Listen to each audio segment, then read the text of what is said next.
నమస్తే, welcome to I dream. నేను మీ విజిత. ప్రస్తుతం మనతో పాటు ఉన్నారు ఇస్కాన్ టెంపుల్ నుంచి ప్రణవానంద ప్రభుజీ. నమస్కారం ప్రభుజీ. నమస్కారం అండి. హరే కృష్ణ ప్రభుజీ. హరే కృష్ణ ప్రభుజీ. నిజంగా భక్తుడు అంటే ఎవరు ప్రభుజీ?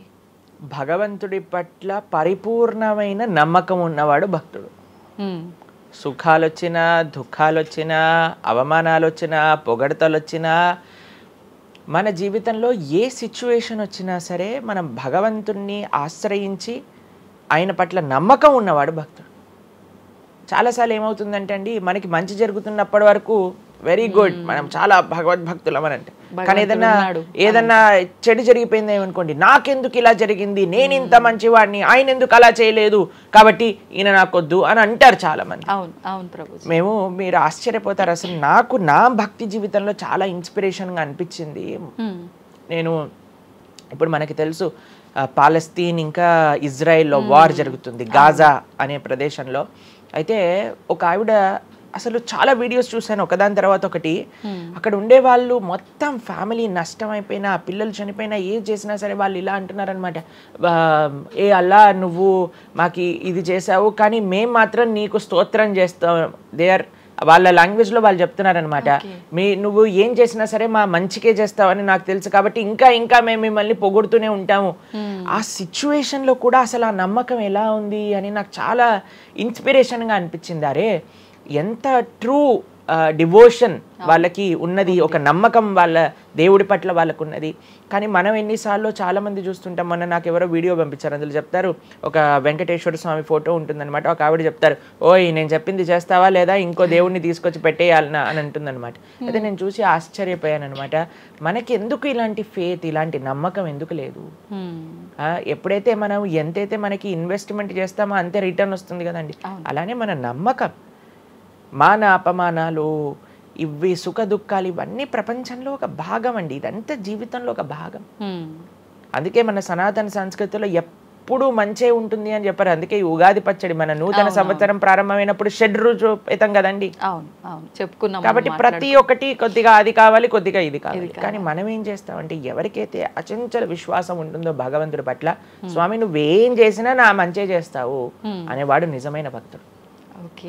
కాబట్టి ఎక్కడి నుంచైనా ఆ విశ్వాసం, ఆ శ్రద్ధ కానీ మనం నేర్చుకోగలిగితే ఇట్ ఈస్ ఎక్స్ట్రీమ్లీ వండర్ఫుల్ అనమాట. ఆ శ్రద్ధ, స్వామి నువ్వు ఏం చేసినా సరే నేను నిన్నే కొలుస్తా, అటువంటి శ్రద్ధ మన దగ్గర ఉండిందండి, మన దగ్గర ఉండింది. మన పూర్వీకులు, రాజులు, మహారాజులు, అసలు మన సంస్కృతి, సిక్కులు ఎవరైతే మనకి వాళ్ళ జీవితాన్ని త్యాగం చేసేసారు వాళ్ళ ధర్మాన్ని కాపాడుకోవడానికి. మనం చూస్తాం. అసలు ఇప్పుడు ఏంటంటే అండి, నాకు అన్నిటికంటే బాధాకరమైన విషయం ఏంటంటే, ఈ ప్రజెంట్ డే యూత్ ఉన్నారు కదా, వాళ్ళకి మన దేశ సంస్కృతి గురించి తెలియదు, మన దేశ హిస్టరీ గురించి తెలియదు, మన కల్చర్ గురించి తెలియదు, మన ఆధ్యాత్మికత గురించి తెలియదు. తెలుసుకోవాలి అనే ప్రయత్నం కూడా చేయట్లేదు. ఎవరు అసలు దేశాన్ని కాపాడాలనుకుంటుంది? అసలు మన పూర్వీకులు మనకి ఎలాంటి సంపత్తిని ఇచ్చారు? ఏవో టీవీలలో వచ్చే చెత్త ప్రోగ్రాములు చూడటము, టైం వేస్ట్ చేసేయటము. ఇప్పుడు మాకు చెప్తున్నారు, ఎవరో బిగ్ బాస్ అనేదో ప్రోగ్రామ్ వస్తుందట. జనాలందరూ అసలు ఏమొస్తుంది చెప్పండి? మన జీవితంలో ఏదైనా మార్పు కలగలిచ్చా? మనకి లేదు.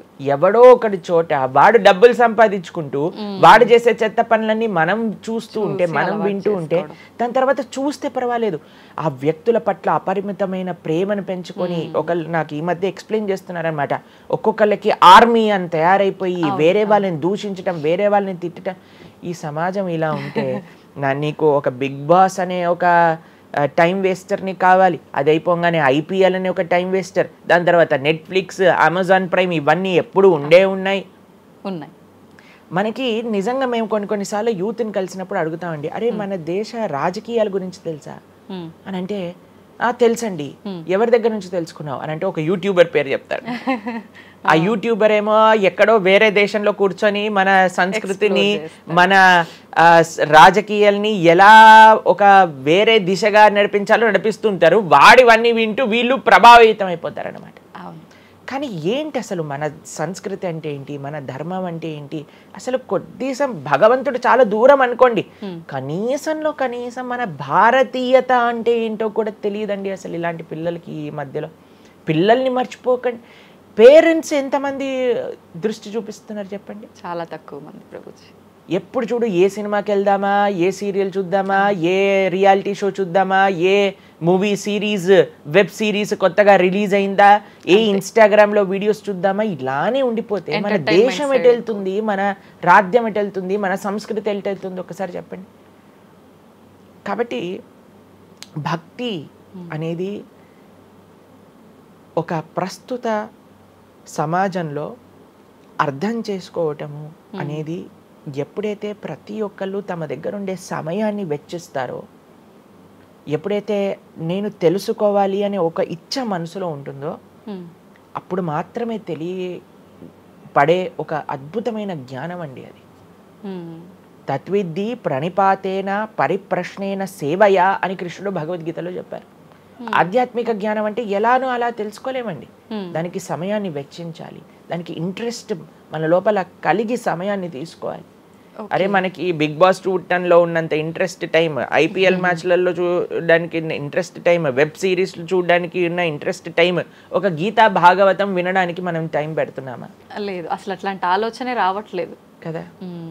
మరి భక్తి అంటే ఏంటి, భగవంతుడు అంటే ఏంటి, భగవంతుడు మనకి ఏం చేస్తున్నాడు, ఇవన్నిటికీ సమయం వెచ్చించాలి కదండి. కాబట్టి అందుకే మనం ఎప్పుడు చెప్పేది, ఒక భక్తుడు అనేవాడు అన్నిటికంటే అదృష్టవంతుడు ఎవరికైతే భగవంతుడి యొక్క కృప అనుభవంలోకి వస్తుందో.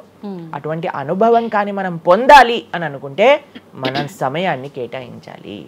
ఇది చాలా ముఖ్యమైన విషయం. అయితే మనం ఆధ్యాత్మిక ప్రయాణం మొదలు పెట్టాలి అంటే ముందుగా చేయాల్సిన పని, మొట్టమొదటి అడుగు ఆధ్యాత్మిక ప్రయాణం ముందు పెట్టాలి అని అంటే ఇన్స్టాగ్రామ్, వాట్సాప్ని తగ్గించాలి. ఓకే.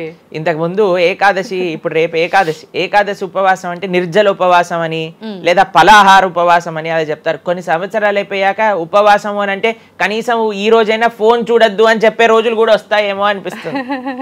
ఎందుకంటే ప్రతిసారి కూడా అడిక్టెడ్ జనాలందరూ కూడా వాట్సాప్ వీడియోలు, స్టేటస్లు, ఇన్స్టాగ్రామ్, యూట్యూబ్, టీవీ వీటితో అడిక్ట్ అయిపోయి ఎంత సమయాన్ని వెచ్చిస్తున్నారు. అసలు మీరు అన్నట్టుగా జపం చేయడానికి అడుగురా అంటే జపం చేయడానికి సమయం లేదంటారు, వాట్సాప్ స్టేటస్ మాత్రం చూడడానికి సమయం ఉంటుంది. ఎంత విచిత్రం చెప్పండి. కాబట్టి మనము చాలా జాగ్రత్తగా మొట్టమొదటి అడుగు ఏంటి అని అంటే మనం చెయ్యకూడని విషయాలు పక్కన పెట్టడం. ఏంటి? అక్కర్లేని విషయాలు వినటం, అక్కర్లేని విషయాలు మాట్లాడటం, అక్కర్లేని విషయాల గురించి ఆలోచనలు చేయటం, వీటన్నిటిని పక్కన పెట్టి 4 నియమాలు చెప్పారండి మన శాస్త్రంలో భక్తిలో ముందుకెళ్ళడానికి, ధర్మ మార్గంలో ముందుకెళ్ళడానికి. మద్యం పానం శ్రియాసూన యథా అధర్మశ్చ చతుర్విధం అని భాగవతం చెప్తుంది.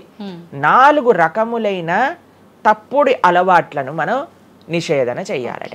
ఏంటి ఆ 4? మద్యము అని అంటే మద్యాన్ని సేవించటం, ఎనీ టైప్ ఆఫ్ ఇంటాక్సికేషన్ అని అనుకోండి, సిగరెట్లు కానీ, మందు కానీ, గుట్కా, మానిక్ చంద్, పాన్, ఇంకేమంటారు టొబాకో, ఇవన్నీ డ్రగ్స్, ఇవన్నీ అసలు చెప్తూ ఉంటే మిగతా ఎనీ కైండ్ ఆఫ్ ఇంటాక్సికేషన్ దీన్ని పక్కన పెట్టాలి.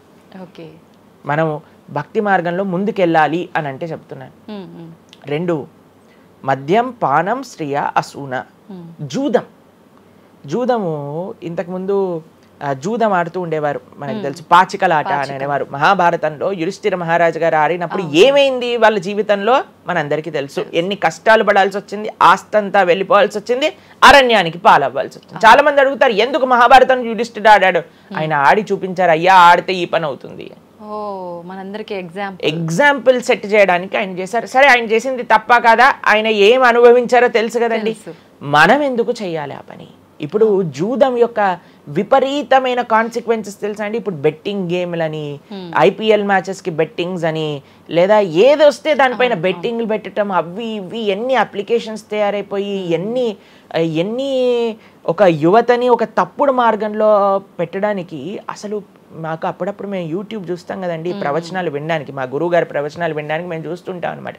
అప్పుడు వస్తుంది రమ్మీ సర్కిల్ అని యాడ్ వస్తుంది అనమాట. ఇప్పుడు పేరు చెప్తున్నారు ఎందుకు ప్రభుజీ అని మీరు అనుకోవచ్చు. ఎందుకంటే పెద్ద పెద్ద సినిమా యాక్టర్స్ వాళ్ళు ప్రమోట్ చేసేది రమ్మీ సర్కిల్ అని, మానిక్ చంద్ కంపెనీస్ని, గుట్కాలని, తర్వాత ఏవైతే అన్హెల్దీ ప్రోడక్ట్స్ కోక్ ఇలాంటివి ఏవైతే సాఫ్ట్ డ్రింక్స్, కూల్ డ్రింక్స్ ఉంటాయో వాటిని మీరు ఒక్కసారి ఆలోచన చేయండి, వాళ్ళు నిజమైన శ్రేయోభిలాషులా మనకి ఒక్కసారి ఆలోచన చేస్తే మనకు అర్థమవుతుందండి. మొత్తం ఒక దగ్గర ప్రపంచం అంతా ఇవి తప్పు, ఇవి మీకు మంచిది కాదు అని మొత్తుకుంటుంటే, మీరు ఎవరైతే మీరు హీరోయిన్ నా రోల్ మోడల్ అని అనుకుంటున్నారో వాడు మీకు నేర్పించేది ఏంటి అని అంటే, నువ్వు ఈ పేకాట ఆడు, నువ్వు గుట్కా తిను, నువ్వు కూల్ డ్రింక్ తాగు, నీ జీవితం ఏమైనా మాకు పర్వాలేదు. మేము ఎక్కడికి వెళ్ళినా నోరు నొప్పొచ్చేటట్టు అరిచి చెప్తున్నా, అయ్యా ఇవి మంచిది కాదు, మీరు మంచి మార్గంలో ఉండండి, ఆరోగ్యాన్ని జాగ్రత్తగా పెట్టుకోండి, మనసు జాగ్రత్తగా ఉండండి, ధర్మాన్ని ఆచరణ చేయండి అని మేము చెప్తుంటే, కానీ జనాలకి వీటిలలో ఇంట్రెస్ట్ లేదు. వీళ్ళకి నా రోల్ మోడల్ వాళ్ళు, నా రోల్ మోడల్ ఇది అని ప్రొద్దు నుంచి రాత్రి దాకా ఇన్స్టాగ్రామ్లో చూడటం, వాళ్ళగా మాట్లాడటం, వాళ్ళగా వస్త్రాలు వేసుకోవటం, వాళ్ళలాగా మేము కూడా వాళ్ళలాగా అవ్వాలి అని అనుకుంటే వాళ్ళు ఏం నేర్పిస్తున్నారు మీకు ఒక్కసారి ఆలోచన చేయండి. ఎంతమంది దేశంలో ఉండే యువత మొత్తం కూడా తప్పుడు మార్గంలోకి వెళ్తే మన భారతదేశ భవిష్యత్తు ఏం కావాలో ఒకసారి చెప్పండి. కాబట్టి ఫస్ట్ ఏమన్నా మనం ఇంటాక్సికేషన్, సెకండ్ గ్యాంబ్లింగ్ అని అంటారు, జూదం, ఏ ప్రకారమైన జూదమైనా సరే దాన్ని పక్కన పెట్టాలి.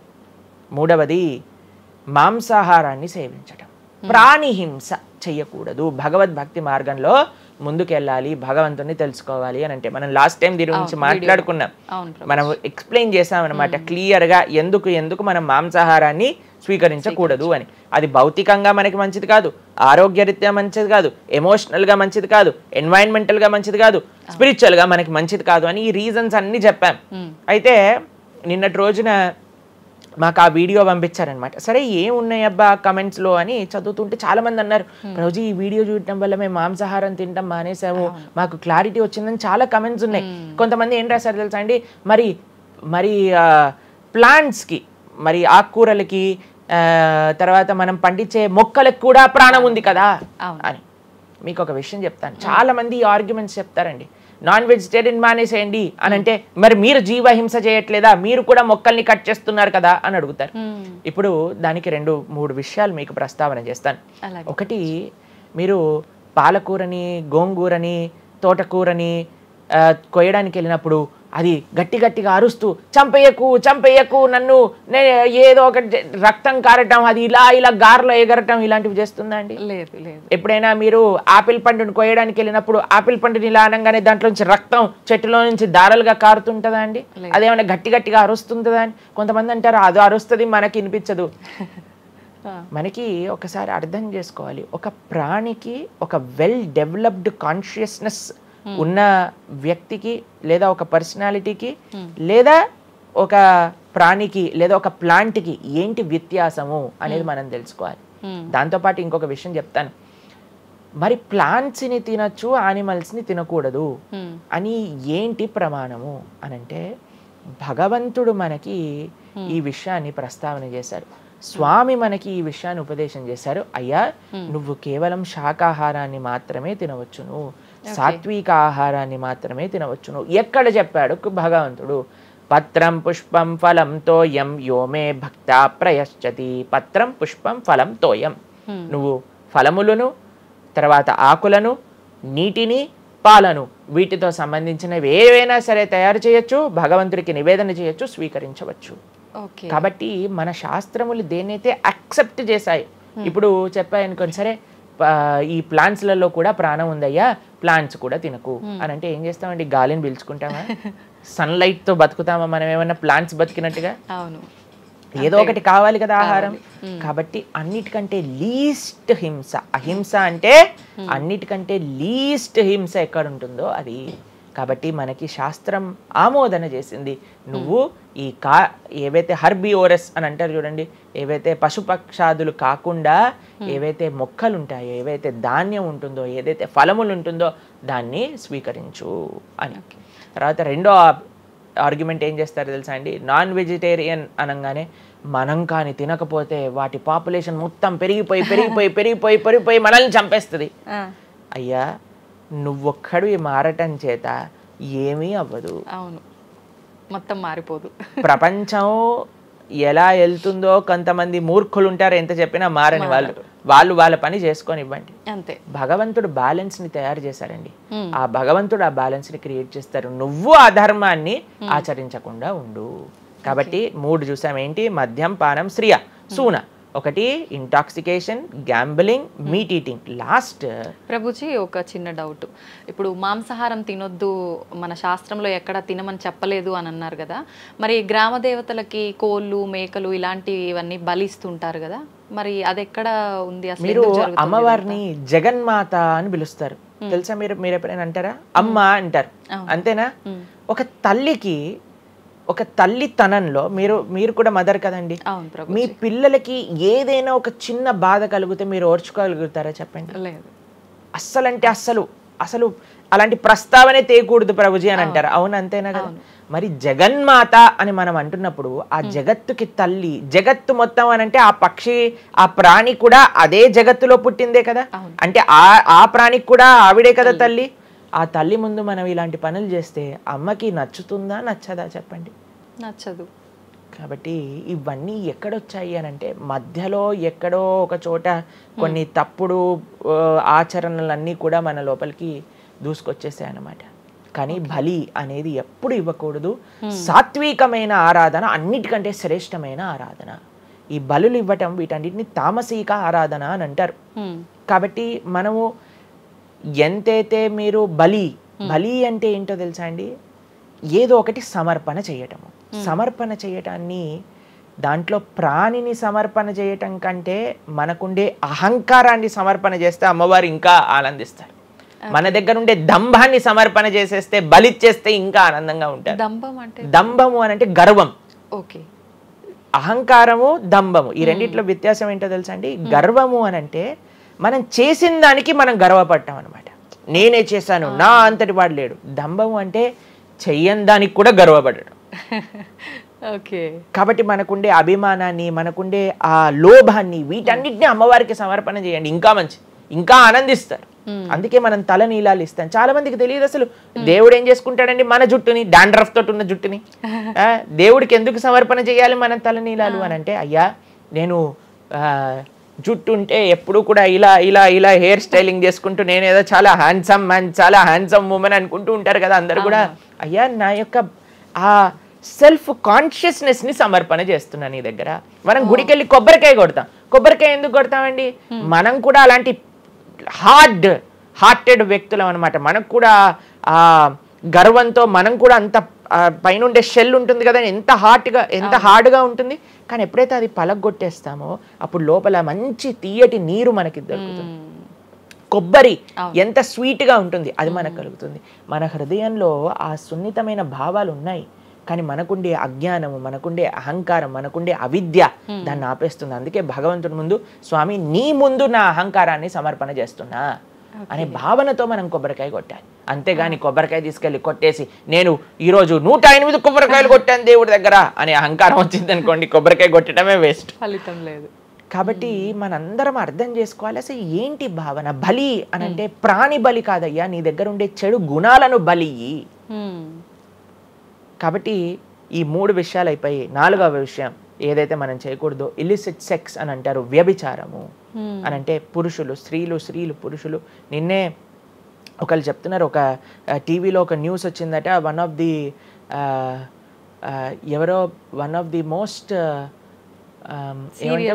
ఫేమస్ యాక్టరో లేదా ఇంకెవరో వాళ్ళ హస్బెండ్ని వేరే స్త్రీలతో పాటు పట్టుకున్నారు అని మాకు ఒక న్యూస్ నిన్న ఒకళ్ళు చెప్తున్నారు అనమాట. అంటే వాళ్ళు ఏం చెప్పారంటే నాకు, ప్రభుజీ సమాజంలో ఇలాంటివి ఎన్నో కేసులు వస్తున్నాయి ప్రభుజీ, ఈ మధ్యలో న్యూస్లో ఇలాంటివి అయితే తరచుగా మనం చూస్తూ ఉన్నాము. కాబట్టి ఈ సమాజం ఎటువైపు వెళ్తుందో తెలియట్లేదు ప్రభుజీ అని అంటే మేము వాళ్ళకి చెప్పాం, సమాజాన్ని ఎందుకు ఇటువైపు నడుస్తుంది అని అంటే మనం చూపించే విషయాలు అలా ఉన్నాయి, చూపించే సినిమాలు అలా ఉన్నాయి, చూపించే సీరియల్ అలా ఉన్నాయి, చూపించే ఆదర్శమైన వ్యక్తులు అలా ఉన్నారు. మనం ఎవరైతే హీరోలు అనుకుంటున్నామో వాళ్ళు ప్రొద్దున లేస్తే విడాకులు తీసుకొని ఇంకొకరిని పెళ్లి చేసుకొని, విడాకులు తీసుకొని ఇంకొకరిని పెళ్లి చేసుకొని, ఇలాంటివి చూస్తుంటే మనం కూడా అది నార్మలైజ్ అయిపోయింది మన భారతీయ సంస్కృతిలో. కానీ ఎక్కడైతే ధర్మం ఉంటుందో, రాముడు ఆదర్శంగా ఉన్న వ్యక్తి ఎప్పుడు అలాంటి తప్పు చేయలేదండి. ఎందుకంటే రాముడు ఏకపత్ని వ్రతుడు. ఎంత కమిట్మెంట్ ఉండాలి భార్య పట్ల, భర్తకు కూడా అలానే అండి. ఇప్పుడు ఒకళ్ళు తప్పు అంటే ఇప్పుడు చాలా మంది అనుకుంటారు ఇది ఎత్తి పురుషులకే వర్తించింది అని. పురుషులకు ఎంతైతే వర్తిస్తుందో అంతే స్త్రీలకు కూడా వర్తిస్తుంది, స్త్రీలకు ఎంతైతే వర్తిస్తుందో అంతే పురుషులకు కూడా వర్తిస్తుంది. కాబట్టి ఈ 4 చాలా జాగ్రత్తగా ఉండాలి. పరస్త్రీ సంఘము, పరపురుష సంఘం, వీటి నుంచి చాలా జాగ్రత్తగా ఉండాలి. ఈ 4 కానీ మనం ఆచరించగలిగితే మన జీవితంలో చెయ్యకూడనివి 4, చెయ్యాల్సినవి 4. ఇప్పుడు మనం చెయ్యకూడనివి 4 గురించి విన్నాం కదా. చెయ్యాల్సిన 4 ఏంటో ఒక నిమిషంలో చెప్పేస్తా. మంచి భక్తుల యొక్క సాంగత్యం, మంచి పుస్తకాలు చదవటం, భగవన్నామాన్ని జపం చేయటం, మంచి ఆహారాన్ని స్వీకరించటం. ఈ 4 చేస్తే మనం డైరెక్ట్గా భగవంతుడి యొక్క శ్రీచరణాల దగ్గర ఉంటాం అనమాట. ఓకే, ఇవన్నీ జరగాలి అని అంటే మనం ఆధ్యాత్మికం వైపు మన మనసును మళ్ళించాలి. మనకి ఆధ్యాత్మికము అవసరము అని మనం తెలుసుకోవాలి. ఎప్పుడైతే తెలుసుకుంటామో మనం సమయాన్ని ఇవ్వగలుగుతాం. ఓకే ప్రభుజీ, జపం అని అంటుంటారు. నిజంగా జపం అంటే ఏంటి ప్రభుజీ? ఏ విధంగా జపం చేయాల్సి ఉంటుంది?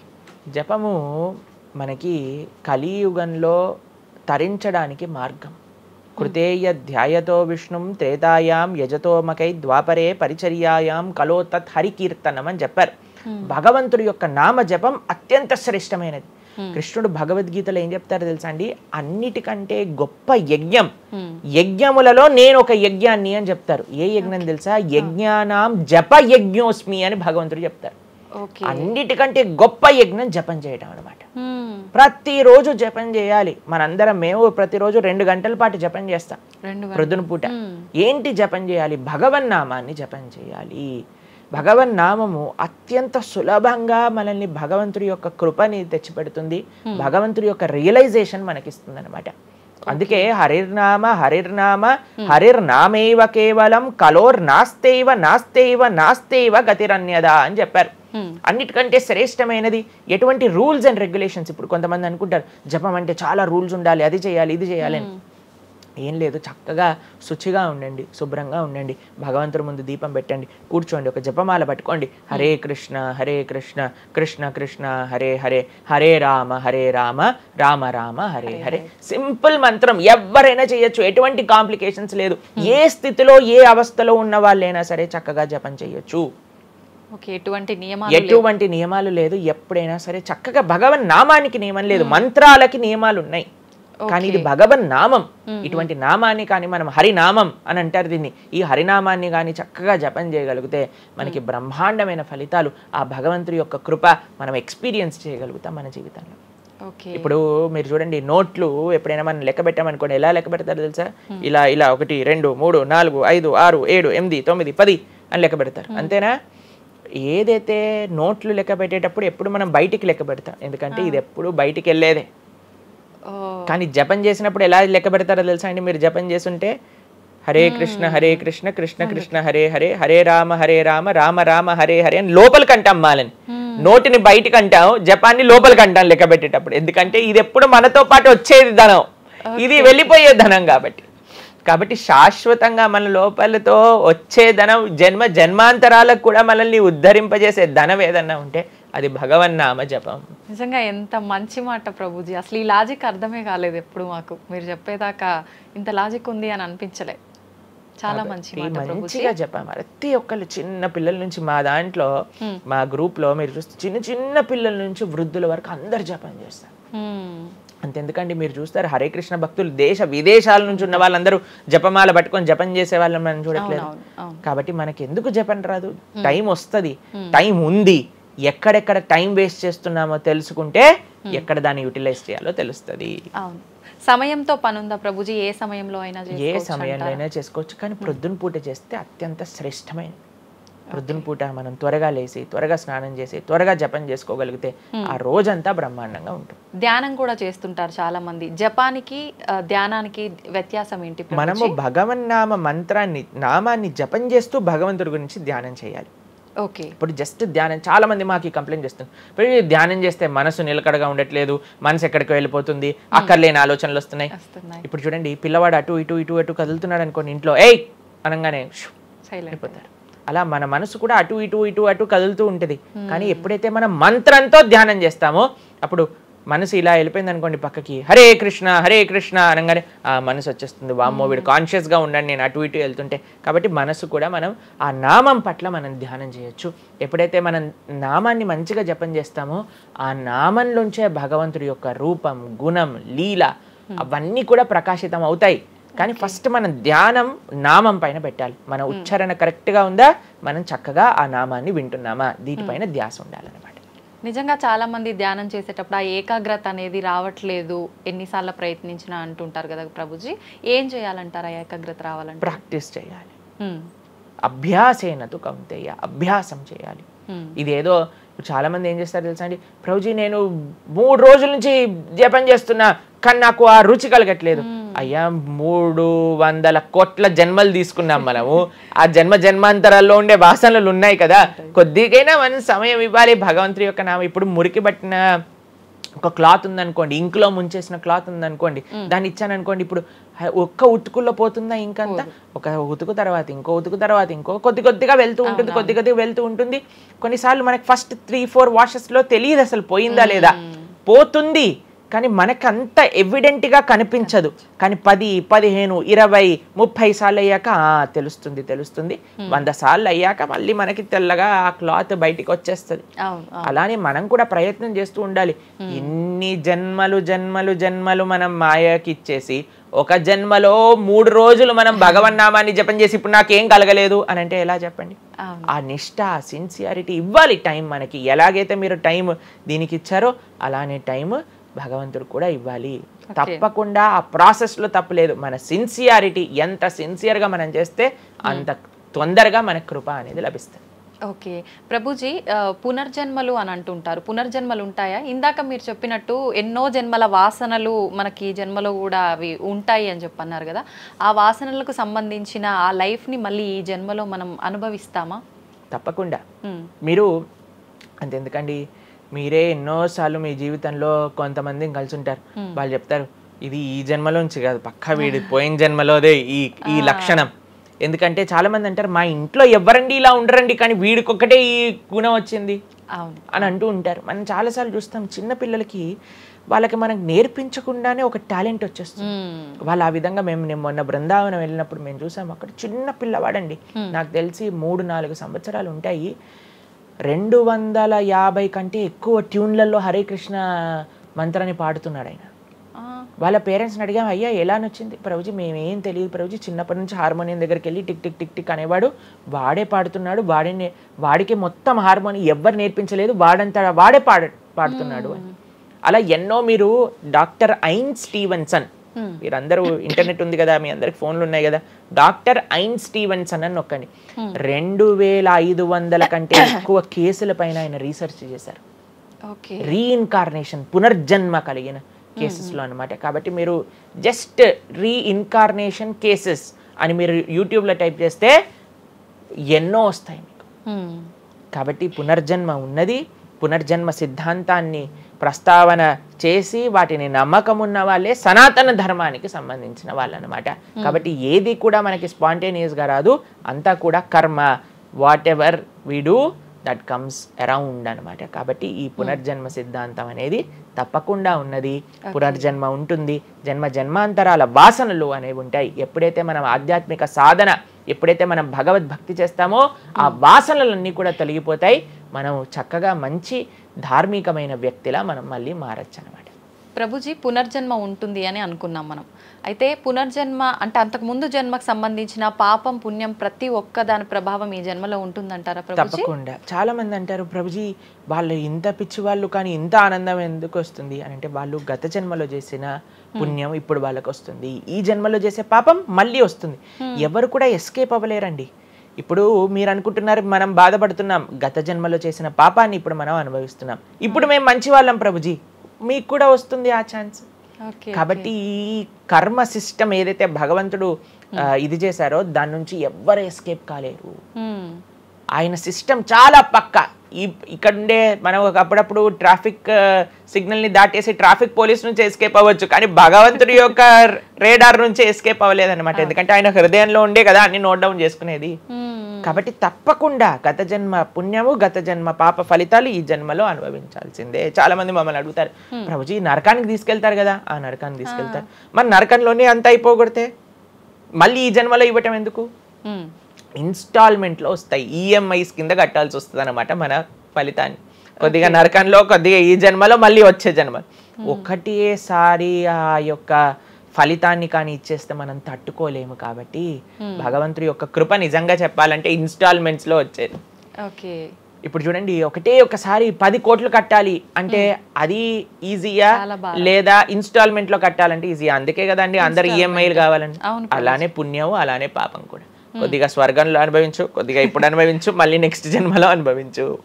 అది తప్పదు, ప్రతి ఒక్కరు అనుభవించాల్సిందే. లేకపోతే చెప్పండి, అసలు ఈ జన్మలో ఎందుకు కొంతమంది కష్టాలు అనుభవిస్తున్నారు? కొంతమందికి పుట్టుక నుంచే కష్టం వస్తుంది, కొంతమంది కొన్ని డిఫెక్ట్స్ తో పుడతారు. ఎందుకు? If God is equal to everybody, then why did God create different people differently అని అంటే భగవంతుడు తయారు చేయలే, భగవంతుడు ఇనిషియేట్ చేశారు ఆ సిస్టమ్ని. దాంట్లో మనం ఏ విధంగా చేస్తే ఆ కర్మ ద్వారా అలా మనం పుట్టవలసి వస్తుంది. కానీ మనము పాస్ట్ గురించి చింత, అయ్యో ఎన్ని పాపాలు చేశానో నాకు ఇది వస్తుంది, దీని గురించి చింత చేయకండి. అయ్యా నేను ఫ్యూచర్లో ఇది చేసి నేను ఇలా చేయబోతుంది, దాని గురించి ఇప్పుడు నీ దగ్గర సమయం ఉంటే నువ్వు ఇప్పుడు ధర్మాచరణ చెయ్యి, ఇప్పుడు భగవంతుడిని ఆశ్రయించు, ఇప్పుడు ధార్మికంగా ఉండు. భగవంతుడు దీన్ని రెండింటినీ తీసేస్తారా, ఆయన యొక్క లోకానికి మనం వెళ్ళవచ్చు. కాబట్టి భగవంతుడు అదే చెప్పారు, సర్వధర్మాన్ పరిత్యజ్య మామేకం శరణం వ్రజ అహం త్వాం సర్వ పాపేభ్యో మోక్షయిష్యామి మా శుచ. ఇది భగవంతుడు ఇచ్చిన ఒక ఆశ్వాసన భగవద్గీతలో. అన్నిటినీ వదిలిపెట్టేసాయి, అన్ని రకాల చెడు వస్తువుల్ని, అన్ని రకాల మంచి, నువ్వు నాకు శరణు వేరు, నేను నీ పాప పుణ్యాలు మొత్తం తీసేస్తాను. యద్గత్వా న నివర్ధంతే తద్ధామ పరమం మమ. భగవంతుడి దగ్గర నుంచి చేరుకున్నాం అనుకోండి, మళ్ళీ ఈ ప్రపంచంలో ఈ యొక్క కష్టాలు ఉండే ఈ నేలపైన మళ్ళీ రావాల్సిన అవసరం లేదు. స్వామితో బ్రహ్మాండంగా స్వామి యొక్క సేవలో సుఖంగా ఉండొచ్చు మనం. ఓకే, అయితే ప్రభుజీ చాలా మంది చెప్తుంటారు అన్ని అనుభవించండి తప్పదు అన్నప్పుడు ఎందుకు భగవంతుని ఆరాధన చెయ్యాలి అని. వాళ్ళందరికీ ఇది మంచి సమాధానం ప్రభుజీ. నిజంగా చాలా మంది ఇదే అంటుంటారు, అంతే కదా, ఎంత భగవంతుని ఆరాధించినా ఈ కష్టాలు తప్పట్లేదు, అసలు లైఫ్ ఏం చేంజ్ అవ్వట్లేదు, మనశ్శాంతి లేదు, ఎందుకు అసలు ఆరాధించాలని చెప్పి అసలు భగవంతుని పూజించడం కూడా మానేస్తుంటారు. మళ్ళీ ఇప్పుడు ఆపేస్తే మళ్ళీ నెక్స్ట్ ఏంటి అని ఆలోచన చేయాలి. కాబట్టి ఇప్పుడుండే వాటితో మనము ఇది చేసామనుకోండి, ఇంత ధర్మాచరణ కూడా ఆపేశారనుకోండి, ఇంకా ఆ పుణ్య పాప ఖాతాలు అలానే పెరిగిపోతూ ఉంటాయి. కానీ చిట్ట చివరికి వచ్చేది ఈ ప్రపంచంలోకే కదా. కాబట్టి మనకి చెడు చేయటం పనికిరాదు, కేవలం మంచి చేయటం కూడా పనికిరాదు. భగవద్భక్తి అన్నిటికంటే టాప్ మోస్ట్.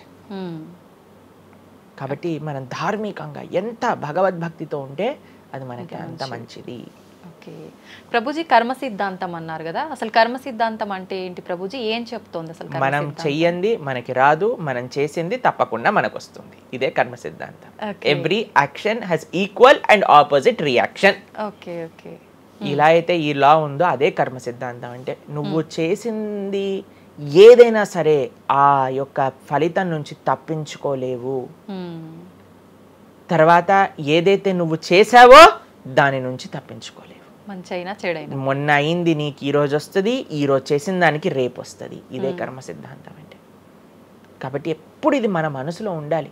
అరే ఈ రోజు నాకు ఏదైనా బాధ ఉంటే నేను ఏదో చేశానేమో, కాబట్టి ఏదో చేశాము అయిపోయింది, ఈ రోజు ఈ కష్టం వచ్చింది, కృష్ణ నువ్వు నాకు శక్తినివ్వు ఈ కష్టాన్ని ఎదుర్కోవడానికి. ఇప్పటి నుంచి నేను ఇలానే మంచిగా ఉంటాను, ఎప్పుడూ అధర్మం వైపు వెళ్లకుండా ఉంటాను, స్వామి నువ్వే రక్ష అని ఆ ధర్మ చింతన ముందుకు తీసుకెళ్ళటం. ఇప్పుడు కానీ మనం ఆ ధర్మ సంకల్పం చేసుకుంటండి, రేపటి రోజున మరి చాలా మంది అంటే రేపు ఎవరు చూసారో లేదో, అయ్యా రేపు ఎవరు చూసారో లేదో అని కానీ మీ పిల్లవాడు చెప్పి నేను ఇప్పుడు కష్టపడను, రేపు నాకు ర్యాంక్ వచ్చాక నాకు ప్లేస్మెంట్ వస్తుందో లేదో నాకేం గ్యారంటీ ఉంది కాబట్టి నేను చదవను అన్నాడు అనుకోండి, ఏం చెప్తారు మీరు? నాన్న నువ్వు ప్లేస్మెంట్ గురించి బాధపడకు, ఫస్ట్ నీ కర్తవ్యం చదవటం నువ్వు చదువు, దాని తర్వాత నీకు వస్తుంది, నీ జీవితం సెటిల్ అవుతుంది, అంతే కదండి. మనం కూడా లేదు రేపు ప్రొద్దున ఎవరు చూసారు స్వర్గాన్ని నరకాన్ని, కాబట్టి నేను ఇప్పుడు ధర్మాచరణ చెయ్యను అని అంటే మీ పిల్లవాళ్ళు కూడా ఎక్కడైతే చదవను అని అంటారో అలానే మనం కూడా తయారవుతాం. చాలా మంది అండి పెద్దవాళ్ళు పిల్లలకి మాత్రం మంచి నీతులు చెప్తారు, కానీ వాళ్ళ దగ్గరకు వచ్చేసరికి వాళ్ళు ఆచరించడానికి రెడీగా ఉంటారు అనమాట. కాబట్టి మీరు ఒక్క విషయాన్ని ఆలోచించండి, మీరు ఏం చెప్తున్నారో అది మీరు ఫాలో అవుతున్నారా? పెద్దలు ఫాలో అవుతేనే అది పిల్లలు ఆచరిస్తారు, లేకపోతే ఆచరించరు. పిల్లలకి స్కూల్ ఎలానో మనకి భగవంతుడి యొక్క సృష్టి చేసిన ఈ ధర్మం అలాంటి. కాబట్టి ఈ రెండిట్లో మనం చాలా జాగ్రత్తగా ఉండాలి. ప్రభుజీ, చాలా మంది ఏ పని చేయాలన్నా కూడా ముందు వెనుక ఆలోచించి ప్రతిదీ జ్యోతిష్యాన్ని పట్టి దాని ప్రకారంగానే పనులు చేస్తూ ఉంటారు. నిజంగా జ్యోతిష్యాన్ని నమ్మొచ్చు అంటారా? జ్యోతిష్యం 100% కరెక్టే, కానీ జ్యోతిష్యాన్ని నువ్వెంత సీరియస్గా తీసుకోవాలి అది ఆలోచించాల్సిన విషయం. జ్యోతిష్య శాస్త్రం అది, శాస్త్రం ఎప్పుడూ కూడా కరెక్టే, కానీ మనకి ఎంత అవసరం అది. ప్రతిరోజు ప్రొద్దున లేవంగానే రాశి ఫలాలు ఏమైపోయాయి అని కొంతమంది చదువుతూ ఉంటారు. ప్రతి చిన్న విషయానికి ఈ రోజు ఏమైంది, ఈ రోజు ఎలా ఉంది, ఆ రోజు ఎలా ఉంది, సండే పేపర్లో వచ్చింది, ఇంకా ఈ వారం ఎలా ఉండబోతుంది, ఇవన్నీ నీకు అవసరం లేదయ్యా. నువ్వు ధర్మాచరణ చెయ్యి, భగవంతుడి పట్ల నమ్మకం పెట్టుకో, ఆయన చూసుకుంటాడు. భక్తులు ఎవరు కూడా అలాంటి విషయాలని సీరియస్గా తీసుకోరండి. ఎందుకంటే బృందావనంలో ఒక భక్తులు ఉన్నారనమాట. ఆయన అంటారు, మొత్తం అన్ని గ్రహాలు నీకు అనుకూలంగా ఉండి నువ్వు కృష్ణ భక్తుడివి కానీ అవ్వకపోతే అన్ని గ్రహాలు అనుకూలంగా ఉండి నీకేం లాభం. తర్వాత అంటాడు, అన్ని గ్రహాలు ప్రతికూలంగా ఉండి కానీ నువ్వు కృష్ణ భక్తుడు అయితే ఏవి నిన్ను ఏం చేయలేవు. ఎందుకంటే భగవంతుడు అలాంటి రక్షణ ఇస్తాడనమాట. భగవంతుడి దగ్గర ఆ శక్తి ఉన్నది.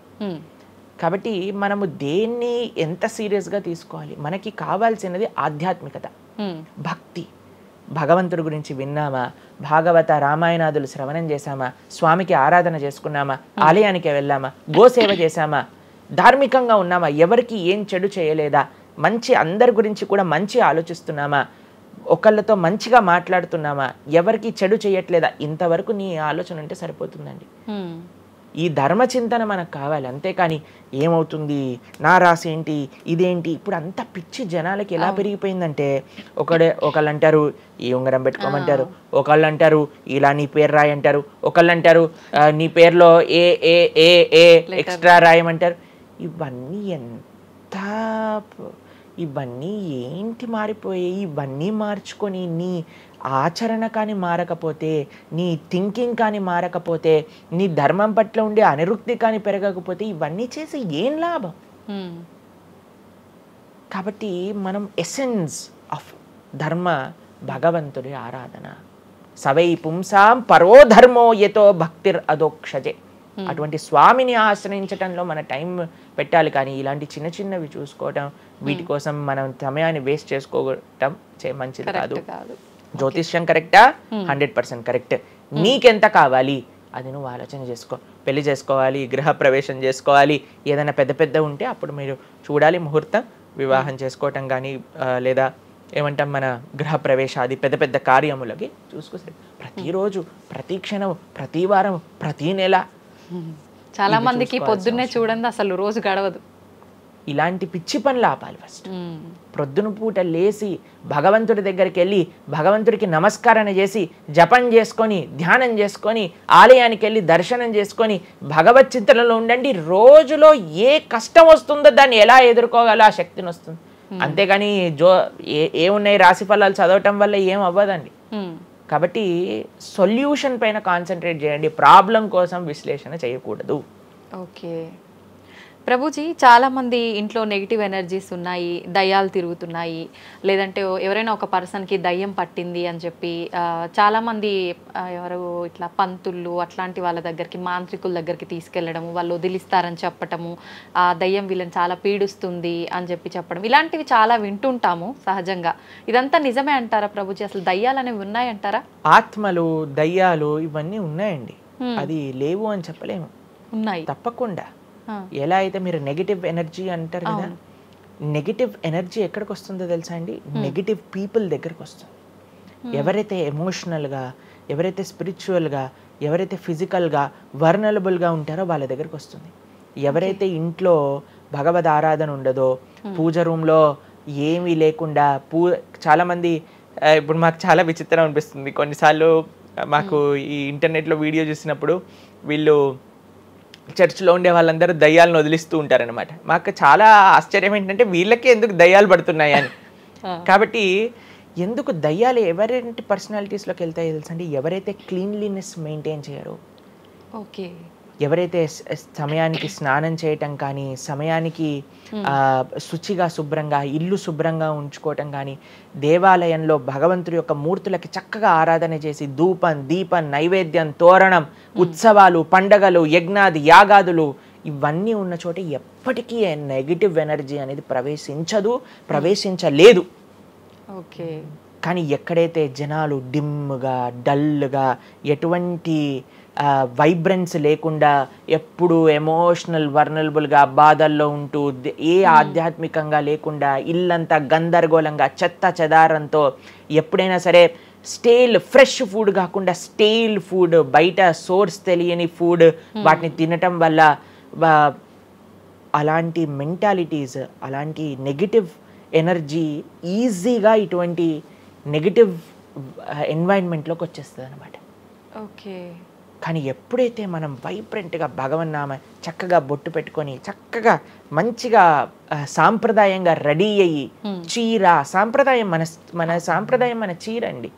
భారతీయత మగవాళ్ళైతే ధోతి కుర్తా ఇంతకుముందు ఉండేది, శిఖ ఎంత చక్కగా బొట్టు పెట్టుకొని చక్కగా అలంకరణ చేసుకొని ఇంట్లోకి వెళ్ళంగానే అసలు ఆ ధూపం యొక్క సువాసన వచ్చి చక్కగా పసుపచ్చతో మన గడప నుంచి స్టార్ట్ చేస్తే పైన తోరణం కింద ముగ్గులు, అసలు ఒక సనాతన సాంప్రదాయం. ఒక హిందువు యొక్క ఇంటికి వెళ్తే ఏ దయ్యం అలాంటి ఇంట్లోకి వెళ్ళగలుగుతుంది చెప్పండి? మన సినిమాలలో మీరు చూసి ఉంటారు, దయ్యాలు ఎక్కడుంటాయి? పాతబడ్డ బంగ్లాలలో, ఎక్కడో క్లోజ్ చేసిన గెస్ట్ హౌస్లలో ఉంటాయి, అంతేనా? నిజం ప్రభుజీ. ఏదైనా దేవాలయంలో దయ్యం ఉండటం మీరు చూసారా ఎక్కడైనా? ఎందుకు ఉండదు? ఎందుకంటే అక్కడ భగవద్ ఆరాధన జరుగుతుంది కాబట్టి. ఏ ఇంట్లో అయితే నిరంతర భగవద్ ఆరాధన ఉంటుందో, ఏ ఇల్లు అయితే వైబ్రెన్స్ గా ఇంటి బయట ముగ్గు నుంచి ప్రారంభమై ఇంటి లోపల దేవాలయంలో దీపము నిరంతరము కూడా ఉంటుందో, భగవద్ ఆరాధన జరుగుతుందో, భగవన్నామ జపం జరుగుతుందో, శాస్త్రాన్ని పారాయణ చేస్తున్న విష్ణు సహస్రనామం హరే కృష్ణ మహామంత్ర కీర్తన యజ్ఞము యాగము ఉత్సవాలు చేస్తూ అటువంటి ఇంట్లో అటువంటి వ్యక్తులకి ఎప్పుడూ రాలేదండి. ఎవరైతే తన నుదిటిన తిలకాన్ని అలంకరణ చేసుకొని చక్కగా సాంప్రదాయంగా ఉంటారో, శుచి శుభ్రత పాటిస్తారో, చక్కగా ఆలయానికి వెళ్ళి గోసేవ చెప్పండి, అలాంటి వాళ్ళకి ఎప్పుడైనా ఇలాంటి నెగిటివ్ ఎనర్జీ అటాక్ అవుతుందా అంటే అస్సలు కాదు. ఎవరైతే గ్లూమీగా డిప్రెస్డ్గా ఏం లేకుండా ఏ వస్త్రాలు పడితే ఆ వస్త్రాలు వేసుకోవటం, దేవుడు కొంతమంది ఆలయంలోకి వెళ్ళామనుకోండి, ఇంట్లో పూజ రూమ్లోకి వెళ్ళామనుకోండి, పండగ నుంచి పండగ మాత్రమే దీపం పెడతారు, లేదా అస్సలు ఆ పూలు అలానే ఉంటాయి 15-20 రోజుల వరకు. అవును ప్రభు. అలాంటి ఇంట్లలో నెగిటివ్ ఎనర్జీ రాకపోతే ఇంకేమొస్తుంది చెప్పండి? కాబట్టి నెగిటివ్ ఎనర్జీ ఉందా? ఈ దయ్యాలు ఆత్మలు ఉన్నాయా? ఉన్నాయి. ఎవరి దగ్గరికి వెళ్తాయి? అటువంటి మెంటాలిటీ ఉన్న వాళ్ళ దగ్గరికి మాత్రమే వెళ్తాయి. ఓకే. మనం కానీ ఎప్పుడైతే మనకి రక్షణ, అందుకే మనం తులసి మాల వేసుకుంటాం. తులసి మాల ఇప్పుడు చూడండి, మేము నరసింహ కవచాన్ని ధరించామన్నమాట. ఇవన్నీ నరసింహ ఆరాధన, నరసింహ కవచాన్ని ఎప్పుడైతే మనం చేస్తామో, ఎప్పుడైతే మనం భగవన్నామ స్మరణ చేస్తామో, తులసి మాల ధరించాలి. తులసి మాల చాలా మంది ఇప్పుడు ధరిస్తున్నారు కానీ నియమాలను పాటించట్లేదు. ఏంటి నియమాలు? తులసి మాల వేయాలి అని అంటే మనము భగవత్ ప్రసాదాన్ని మాత్రమే నైవేదన చేసి తీసుకోవాలి, మాంసాహారాన్ని తినకూడదు, ఎల్లిపాయలు ముట్టుకోకూడదు. ఇవన్నీ కూడా నెగిటివ్ థింగ్స్ అన్నమాట, తామసిక రాజసికమైన విషయాలు. కాబట్టి ఇవి చక్కగా ఇవన్నీ మానేసామనుకోండి. తులసిమాల ధరించడం అంటే ఏంటి అంటే చూపిస్తున్నాం అనమాట, మన దగ్గర ఎటువంటి తామసిక రాజసిక ప్రవృత్తులు లేవు, మేము సిద్ధ సాత్విక ప్రవృత్తిలో ఉన్నాం. దయ్యం అక్కడ నుంచి వచ్చింది కూడా యూటర్న్ తీసుకొని వెళ్ళిపోతుంది అన్నమాట ఇవి చూడంగానే.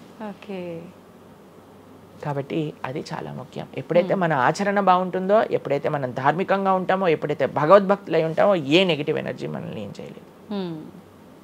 ఓకే, మొత్తానికి ఉన్నాయి దయ్యాలు, ఉన్నాయి, జాగ్రత్త. మనం మంచిగా భక్తి పరంగా ఉండండి, ధార్మికంగా ఉండండి, చక్కగా ధర్మాచరణ చేయండి, మీకేం భయం లేదు. కానీ ఎక్కడైతే ఇవన్నీ జరగవో అక్కడ ఉంటాయి. అందుకే ఆధ్యాత్మిక మార్గంలో నడవాలి అందరం కూడా. కృతజ్ఞతలు ప్రభుజీ, నిజంగా చాలా మంచి మంచి విషయాలు తెలుసుకుంటున్నాం మీ ద్వారా, ఇంకా ఇంకా తెలుసుకోవాలని కోరుకుంటున్నాం. ధన్యవాదాలు ప్రభుజీ. హరే కృష్ణ. హరే కృష్ణ.